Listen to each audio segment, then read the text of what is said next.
Quando o Império Romano do Ocidente cai em 476 depois de Cristo, muita gente aprende na escola que Roma acabou.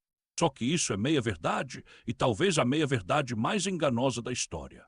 Porque, enquanto Roma caía no Ocidente, ela continuava viva no Oriente, mais rica, mais urbana, mais organizada e decidida a durar.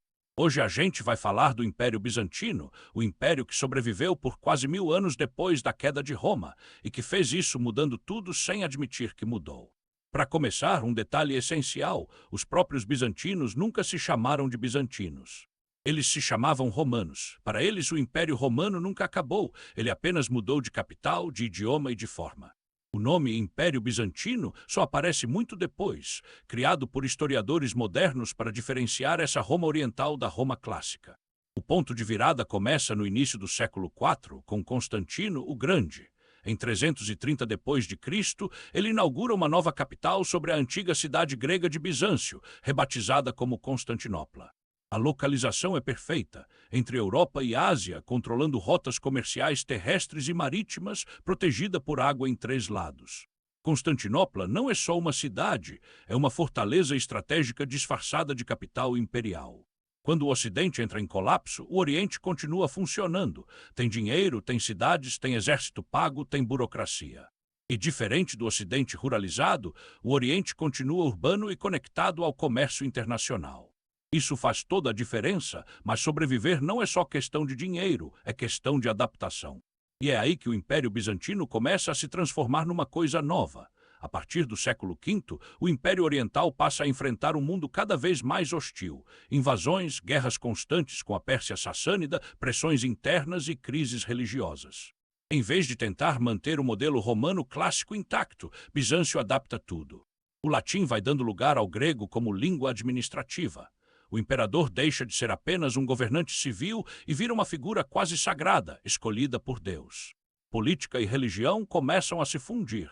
Esse modelo ganha força especialmente no reinado de Justiniano I, que governa de 527 a 565.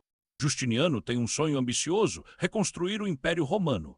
Ele tenta reconquistar o Ocidente, retomando partes da Itália, do norte da África e da Península Ibérica.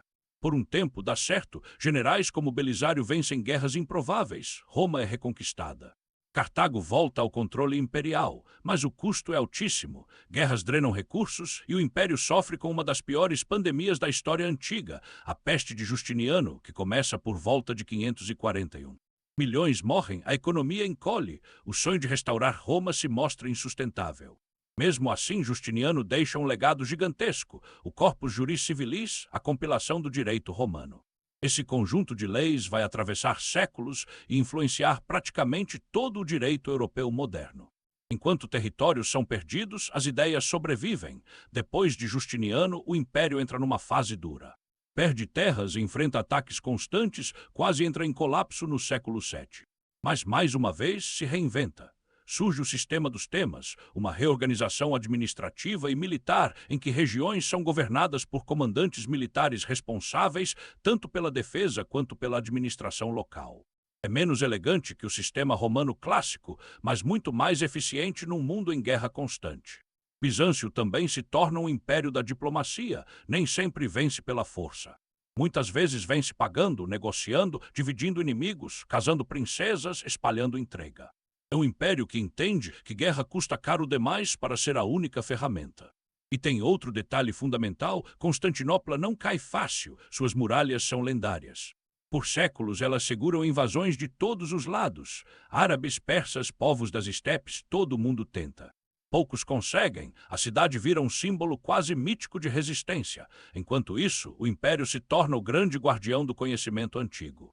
Textos gregos e romanos são copiados, preservados e estudados. Quando o Ocidente está mergulhado na fragmentação política, Bizâncio mantém escolas, bibliotecas e uma elite letrada.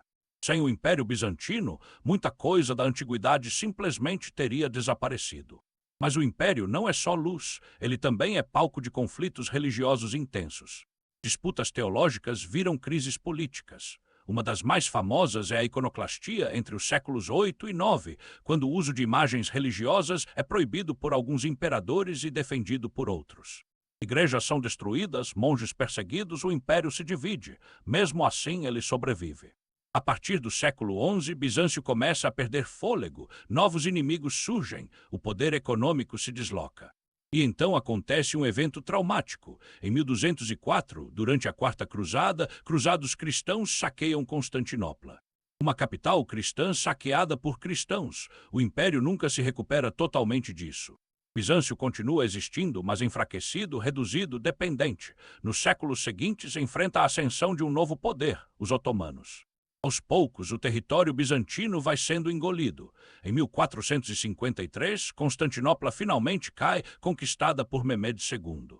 O último imperador bizantino morre defendendo a cidade. Para muitos historiadores, esse evento marca o fim da Idade Média. Roma, finalmente, parece morrer de vez. Mas mesmo aí o legado continua. O direito romano, a tradição imperial, a ideia de Estado centralizado, a herança cultural grega, tudo isso passa adiante. Os otomanos herdam Constantinopla, a Europa herda textos e ideias. O mundo moderno nasce em parte das cinzas de Bizâncio. O Império Bizantino ensina uma lição poderosa. Quem sobrevive não é quem conquista mais rápido, mas quem se adapta melhor.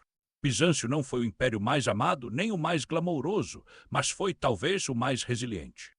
Se você gostou desse episódio mais longo, curta o vídeo, isso ajuda muito o canal, e se inscreva no Filhos de Heródoto para continuar acompanhando essa viagem pela história, onde impérios não desaparecem, eles se transformam.